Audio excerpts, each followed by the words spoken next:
নমস্কার দর্শক বন্ধুরা, আজ আমি সিমইয়ের পায়েসের রেসিপি আপনাদের সঙ্গে শেয়ার করব। এই সিমইয়ের পায়েস খেতে কিন্তু অপূর্ব স্বাদের হয় এবং খুবই কম পরিশ্রমে কম সময়েও এটা তৈরি করা যায়।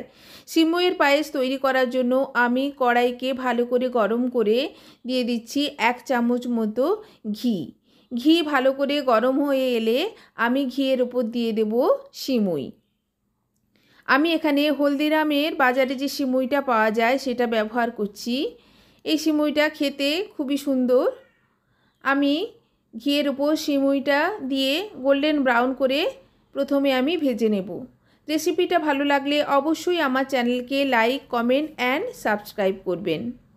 এরকম সিমইয়ের পায়েস আপনারা লুচি, রুটি বা পরোটার সঙ্গে সার্ভ করতে পারেন। খেতে কিন্তু এই সিমইয়ের পায়েস অপূর্ব হয়।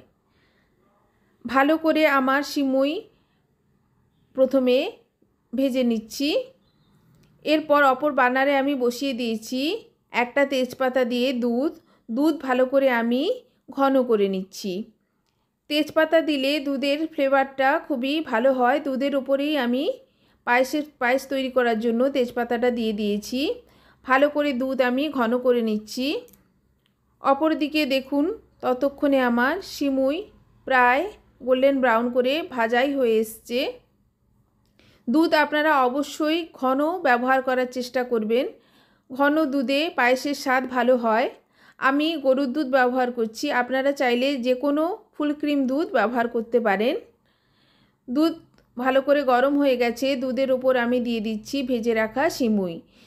যেহেতু সিমই ঘি দিয়ে ভালো করে ভাজা আছে, দুধে দেওয়া মাত্রই দেখুন একটাও সিমই দলা পাকিয়ে যায়নি। সিমইকে দুধের সঙ্গে আমি প্রায় মিনিট 10 সময় ধরে ফুটিয়ে নিয়েছি। দেখুন সিমই আমার সেদ্ধ হয়ে গেছে। সিমইয়ের উপর দিয়ে দিচ্ছি পরিমাণ মতো চিনি ও দুটো ফাটানো এলাচ দিলে ফ্লেভারটা খুবই ভালো হয়। ভালো করে মিক্স করে দিচ্ছি। মিনিট 2 সময় ফুটিয়ে নিয়েছি। এইভাবে আমার সিমই রেডি সার্ভ করার জন্য। ধন্যবাদ।